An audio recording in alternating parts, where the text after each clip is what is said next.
Brian Preston, the money guy. Let's talk about some of the surprising things I noticed when I got this Tesla. And these are going to be the good side. And then I want to come back later and we'll talk about some of the things that are okay or not quite ready for prime time. We'll get into that. But overall, before I qualify everything, I want you to know this has been a great experience for me. I went through, if you guys went on moneyguy.com, you'll see I have a car buying episode because I bought my wife a new car 6 months ago. So I feel like I'm pretty fresh in the car buying experience, from traditional car buying experience to the Tesla car buying experience. So I think it's cool that we'll be able to give perspective on what's different from a traditional auto manufacturer. And what I think is beautiful, Brian, is I've kind of gotten to be a bystander watching you. You have put an immense amount of research and time reading through the forums, doing the analysis, trying to understand this automobile. I think it's so exciting that you're about to talk about things that you found surprising, even though you kind of fully knew what to expect when you bought. So I think that's kind of a unique perspective on it. So first thing, when people get in this Tesla, they go, where's the instrument cluster? How do I know? Because there's nothing, there is nothing in front of this. There's the steering wheel and then there's the dash. Yeah. And you'll notice when you get in, there's this huge, looks like an iPad Pro monitor sitting there. So Brent, I'm guessing, like, I'm looking at this instrument panel and I see a lot of stuff that I'd recognize in a normal car. So am I safe to assume like this, like dual climate control, and if I want to, cool off my side of the car, I just bump down the air right here? That's exactly right. And I think what you're hitting on, and I want to talk about the climate control, but what's interesting is there's no buttons hardly anywhere except for the power windows and opening the door, because everything is right here. Okay. And what's unique about the climate control is you can see it's all across the entire front of the car is a big vent. Sure. And I want to show you how this controls. We've got it on auto right now, but for purposes so you can see how this works, we're going to go ahead and kick it up. And you can see, look, you get to control. Whoa. And if you wanted it on the center, you could bring it into one, and now you just go up and down or over. You really pinpoint where you want it, or you go back to splitting it. And I could do the same thing over here on my side too. That's nuts. And you also, because of where the screen is, the monitor, all the controls, this monitor is so big, everything is about a third of the left side of the screen is all your operations type thing. That's where you're going to see your speed. That's where you're going to see, what's going on around you on your blind spots and so forth. And that's where you're going to see all your wiper controls, your battery charge. So it becomes very intuitive very quickly, Sure. And then after a while it doesn't bother you. But that's the first thing people notice, is that there's no instrument cluster right there. Was it an adjustment at all, moving from looking straight ahead to now looking a little to the center to see that sort of information? No, and what's interesting, my wife's car has heads-up display, and there was a lot of, anybody who stalks the Tesla forum like I do, they know that there's a lot of discussion on heads-up displays. And I will tell you, on my wife's car, it was very cool having the heads-up display, but because of the monitor in its position right over the right side of the steering wheel, it's kind of like a heads up in the fact that it's right in your peripheral vision just naturally. So that's actually been surprising, because I was nervous about not having anything in front of me. I thought, even before I got this car, I'd looked into getting some gizmos and things so I could strap my phone up on the dash, because there's other YouTubers that have talked about that. I now think that would be unnecessary. Sure. So I'm glad I didn't move in that direction.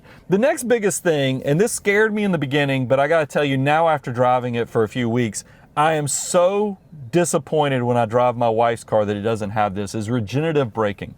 This regenerative braking, if you guys don't know, we're here in Nashville, Tennessee, the North Franklin, Nashville, Tennessee, and there are hills everywhere. I mean, when you first move to this part, the first thing you realize is that instead of changing your brakes every 5 to 6 years, all of a sudden now you're changing your brakes every 18 months because your significant other doesn't realize you're not supposed to ride the brake pedal down a hill.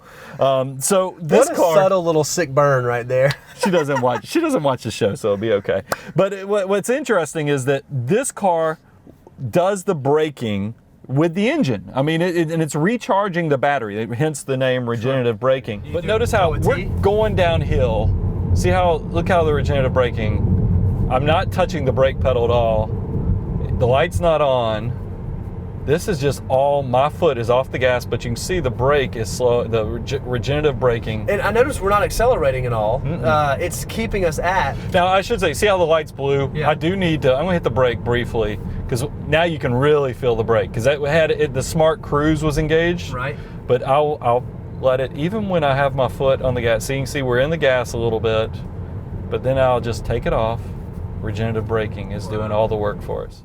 This car, because you're letting the engine essentially charge the battery, you don't see much brake dust. And that's why there's a lot of people out there in the Tesla forums talking about you don't change brake pads on a Tesla until the car has like over 100,000 miles on it, which is unheard of, but it makes sense when you drive this thing. You realize you don't really use your brake that much. So it's pretty incredible in that aspect. Wow. The next thing, which a lot of people are really curious about, is this autopilot. It's been all over the news because there's been some unfortunate events that have occurred with autopilot.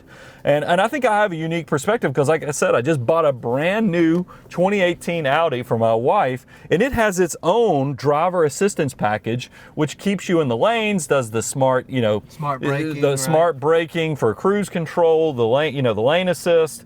It even has the headlight features, with the cutting down the high beam. So I feel like I have a pretty good perspective, and Audi is known for having one of the better technology packages.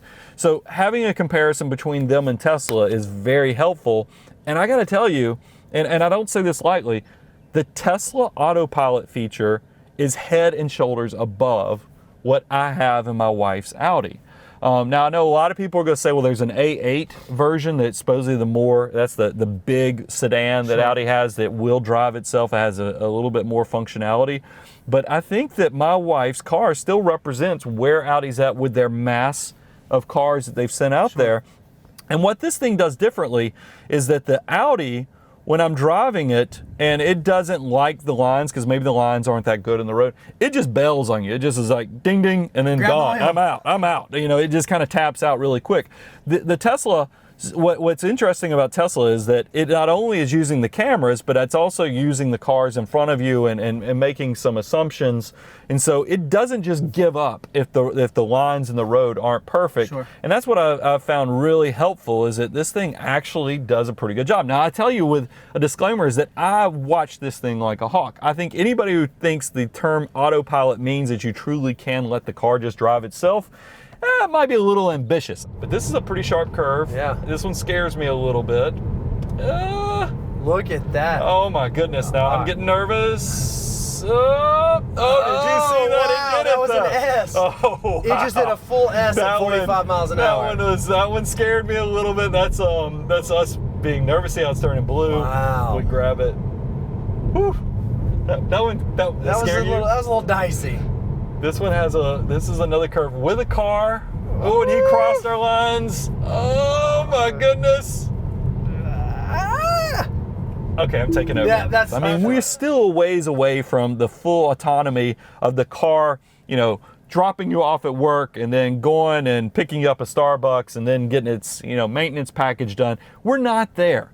But it is pretty incredible that this car will, while you're sitting in traffic, especially while you're sitting in traffic, will do an outstanding job of keeping you in the lane, keeping you from the people, from the car in front of you. It just does awesome. It does curves really well.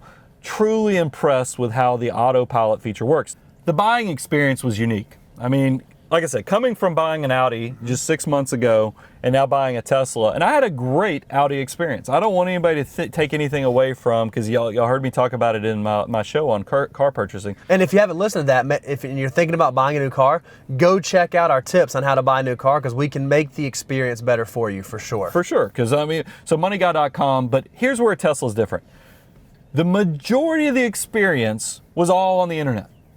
And I mean all on the internet. I ordered the car on the internet. I paid a $2,500 deposit on the internet to secure the order. And then I processed my, if you're going to pay cash or if you're going to do financing, that's all done through the internet. If you're going to trade a car in, they actually make that through the internet. Here's how crazy it is if you're trading a car. You fill out the information, the VIN number on the car, its mileage and so forth, and then you actually take pictures at different angles that they want you to take pictures. You send it to Tesla. They then contact you and provide you what they will trade in the car for. So by the time you show up at the Tesla dealership, everything is already done for you. It's just a matter of then you going and signing about 5 documents, and then they spend the rest of the time just showing you how this cool gadget works. So you do, it really is different than anything else. There's no selling of extended warranties. There's no... You're not sitting there waiting for the sales manager and waiting for them to go get the paperwork. No, I mean, it's an instant process where you come in, sign a few documents, and then the rest of the experience is focused on, let me train you how to work this vehicle. The other thing that's kind of unique about this car is there's no cranking, there's no cutoff, and no locking necessary. Now, it doesn't mean you can't do those things, you know, especially like the locking. You can manually do these things, but a lot of this stuff is done automatically to make your experience even easier. So like my wife's car has push to start. So you're talking about like this has like a push to start, and you don't have to like crank the key. Is that what you're saying? I used to think, I remember that when crank, push button start was revolutionary, and it truly was.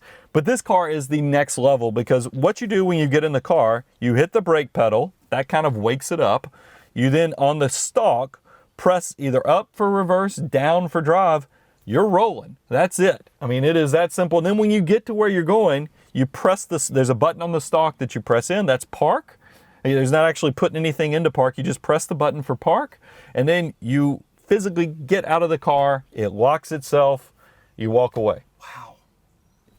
I have left my wife's car on twice. And I'm the type of guy who goes through checklists in my head. I don't ever leave keys in cars. I don't lock myself out of stuff. But I have almost left my wife's car running twice, or forgot to crank it up, because it's just, you get used to it very quickly. Because like I said, we're 3 weeks in, and I've already really gotten used to not having to do any of those normal everyday features. Technology package. As I've already mentioned, this car is dripping with technology. Even the haters acknowledge that this car has a lot of technology. So the first thing that happens when you get in this car that blows your mind, if you're an audiophile, I was the kid that had, when I was 16, that had the $1,500 car with $2,000 worth of audio equipment. You get in this car and you're like, wait a minute, is that free? I didn't have to pay for some sound package. I don't have to do a subscription to XM Sirius satellite to get that. No, currently every Tesla comes with Slacker radio. Okay. And it's not the free version of Slacker radio. It's actually like the upgraded plus version, where it's unlimited skips. It's all these custom channels, no commercials. It's fabulous. We don't want to infringe upon anything with Foo Fighters, but if we wanted to turn up the volume, we just scroll the bar up or down for volume, and then if we hit right or left, it will actually go to the next track. So it's pretty cool that the bar here is not, the scroll wheel, it does multiple functions. So Brian, the cool thing about having a friend who has a cool car is they get the coolness of driving the car and having all the fun with it. But as a passenger, I get to control the radio, and full disclosure, I don't know how to do this, so I'm just gonna kind of... There's your favorites. Okay. And then, but you can take it all the way up. Now, if you want to just go streaming, here's all the Slacker radio. Oh, wow. Okay, now I'm gonna go down here to favorites real quick, and I saw something that I was really interested. Oh, right here. Okay, so this is the Money Guy show. Now, that's not Slacker radio. You're jumping ahead. Okay. If you come up here and go to tune in. All right. There's all your podcasts that you can do, and radio stations. So this is not only Slacker radio, it's not only your phone, because there's integration with Bluetooth as well as USB with your phone, but there's also podcasts as well as traditional radio too. Navigation has been flawless. I'm a big Waze guy. I like Waze because I think Waze does a better job of routing you and concern, whenever you have traffic or other things. This is flawless when you type in that you can use the voice command, and by the way, it still understands my southern accent very well. Navigate to Destin, Florida. Look, I love how it shows you a Google Earth visual of where you're going. Now, surely we can't get to Destin without stopping, so it's going to show us what we have to do. If this doesn't work, we're going to Disneyland. Well, for sure this is good. I would love to think that it could take us all the way to Destin, Florida, but it unfortunately can't. So you can see, it wants us to navigate down. If we started the trip, it's going to have us stop at Birmingham, Alabama with 28% battery life left. We'll charge for 25 minutes. Okay. And we'll do that at 2:38 p.m. And then we'll keep, driving further and get to Greenville, Alabama, charge for another 25 minutes. And by the time we reach to Destin, it will be 19% battery life. How intuitive, because it doesn't want you to fill up for an hour at Birmingham, it recognizes that, brakes, so it's going to have you stop twice instead of just stopping once and filling up the whole time, right? Yeah, because it knows that it's going to build it off of when it thinks you needs potty breaks or food. It's a pretty intuitive and smart feature. And what I like about the navigation, even my complaint with Waze is that it only shows the next turn, right. So you don't know if you should be in the far right lane, the left lane, because it's only showing you your next turn. Because the screen is so big in this, and you have this beautiful Google Earth where you're looking down, you can tell if your neighbors have swimming pools, you can see what's going on. It shows you your next 3 to 4 turns, and it also does a great job of telling you which lanes to get into. Yeah. Very, very happy. And the new traffic overlay update that Tesla did recently has been superb. I've actually ran Waze and the Tesla navigation side by side.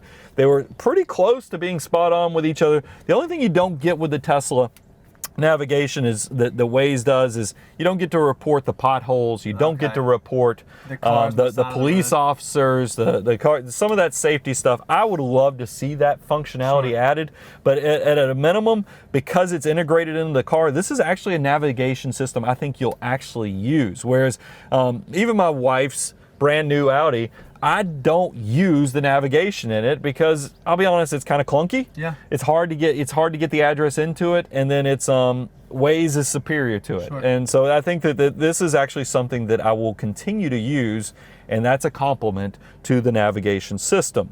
There's a few other cool gadget factors I want to talk about on the technology. We have self-parking. Okay. This car will either pull you into a parking spot or it will parallel park you into a parking spot. That's kind of a cool feature. Sure. You don't see that on a ton of cars. It's also got a really awesome app. This app, a lot of cars will do self-start. Mm-hmm. So you can heat and cool them if it's really cold outside or really hot outside. But this is not just, you have to be in a range. You find yourself holding your key fob under your teeth, trying to see if you're holding tinfoil, trying to see if you can get a better signal. It's not that way, since this is actually going off the built-in LTE service that Tesla puts in all their cars, and then using your whatever Wi-Fi or cellular that you're on your phone, you can control the temperature in the car, you can control the horn, the alarm, windows, all the controls that you could while you're sitting in the car. So you're saying that let's say on a Saturday, you're at a football game, I don't know, like a University of Georgia football game, and your car is parked way somewhere else on campus. You could be sitting in the stadium about to get out. You can control the temperature right there from the stadium and get to your car, and it's cool and ready for you to rock. And you know where the car is at all times. I mean, it doesn't matter where it is, it shows up on the app. You can also enable the valet control. So if you get into a restaurant and realize, oh no, I didn't enable the valet, I'm worried that somebody could do some hanky-panky. What valet controls do? Click on here and see how it says valet mode? Yeah. Now, I've already set up my passcode, so it's asking for it, but sure. So when I type in the passcode, it disables it, or I could disable it with the app. And so go over again, what all does valet mode limit? So we're in valet mode right now. See how it says valet? Uh-huh. Normally to open the glove box. By the way, I hadn't even talked. Most videos are going to show you how cool. We'll do it. Oh, look, there's the glove box. That's how you open the glove box. Notice it's not working. Okay. You have to have the code in. Because I don't want to show everybody in America my code, I'll do it through my app. See, I just took it out of valet mode. Now it immediately starts with changing settings and stuff. But watch this. There's the... Now the glove box opens right up. What Tesla does, and I don't completely trust it all the way, but I do use half of the functionality, that has HomeLink, but it has HomeLink where it's smart enough that when you pull within 70 feet of your garage, it can open your garage automatically, and then it can do the exact same thing when you leave your house. It will close your garage for you. Now, here's what I've done. Like I said, I'm a forum stalker for the Tesla forum. I have enabled the automatic open. So when I pull up in the evening, it does this beautiful little chime, and then it pops the garage door open. Love it. I have not enabled the automatic close. I'm so scared because I don't think it's so smart that it knows up or down. Yeah. I think it just is going off of, so if the door was open or closed and you did it, you could cause some stress for yourself. Sure. So I'm using half of that, but I still think it's pretty cool and a step in the right direction that they're thinking about, hey, how do we make the HomeLink even more functional Sure. than just the having a button that's already integrated into your system. That's awesome. Oh, one last thing before we close out on the technology. There's two cool things that this thing has besides just how you do all the controls to set your mirrors. You can even control the headlights, but there's two functions called creep and hold. I'd previously talked about, I know, creep, it makes you think like talking about stalkers, maybe bad boyfriend. What's creep mode? But it's kind of intuitive once you hear about it, is that I've already talked about the regenerative braking. So that's a cool thing, but a lot of people have trouble when they get in an electric car, and they're so used to the car when you take your foot off the brake that the car pulls forward a little bit. There's a little pressure from the engine to move the car forward. You can fake that with the Tesla by turning on creep mode, meaning that it will push the car forward. Really? I was trying to be all adoptive of all new technology on this car, so I actually did not enable creep.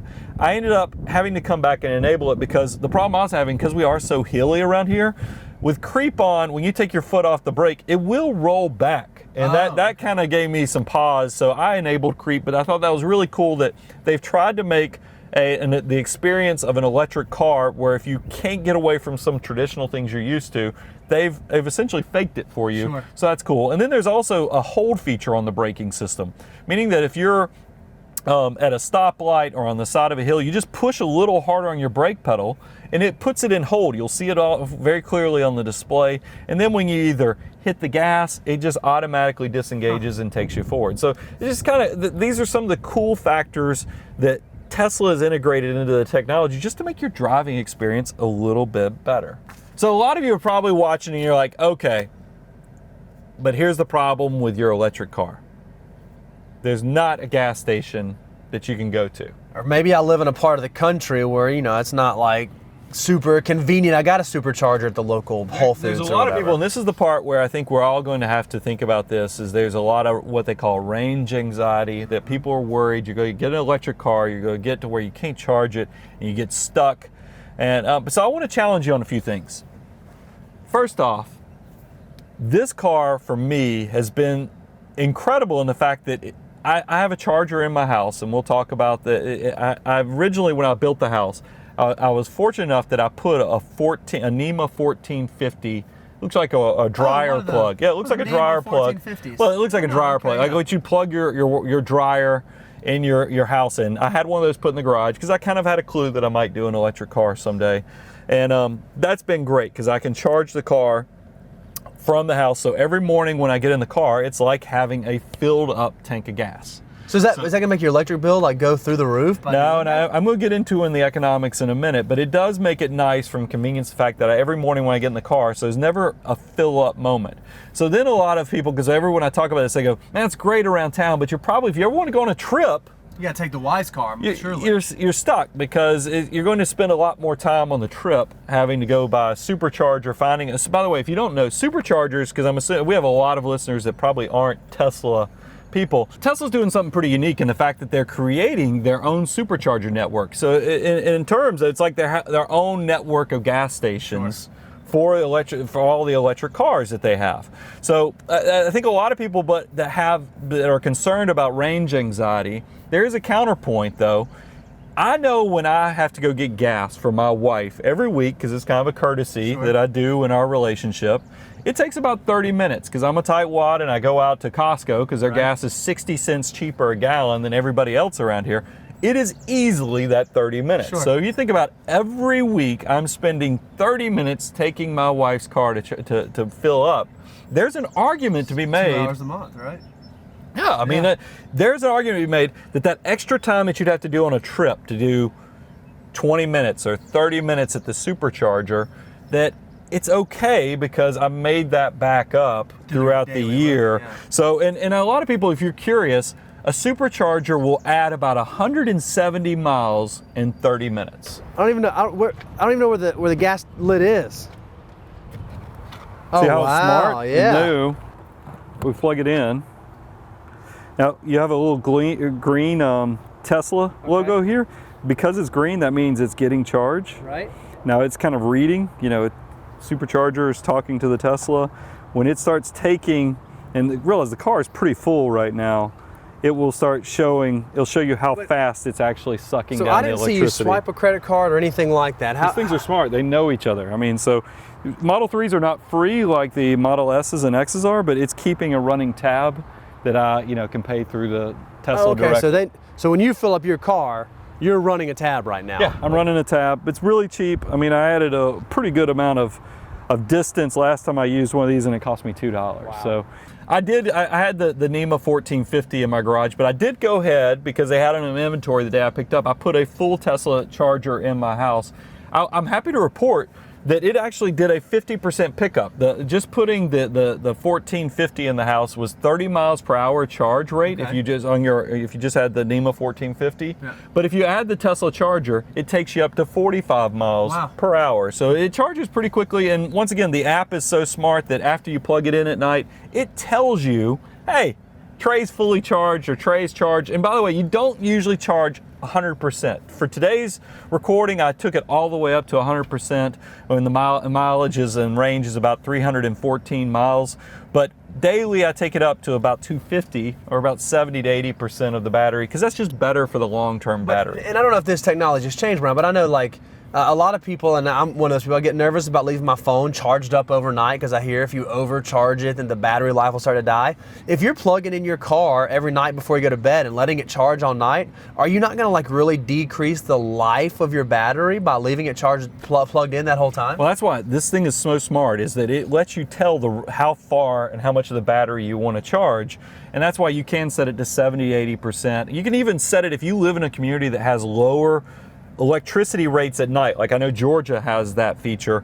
They do not in Tennessee. I researched it. Come on, Tennessee, let's work on that. You can actually program your car to charge like at 1 in the morning, so you can take advantage of the cheapest rates possible. So charge at 1 in the morning, take you to 80%, and then just stop. Yeah, even if it's still so plugged you're not in. loading up the battery and causing long-term damage. And that's probably a great point for me to mention, that the battery, because a lot of people probably have some concern, it's 8 years, 120,000 miles is the warranty on the battery, and they call it their drive unit. So I guess that's the motor, Right. So it's pretty good. And then if you want to know the rest of the warranty, it's 4 years, 50,000 miles for bumper to bumper stuff, just like a normal car would be.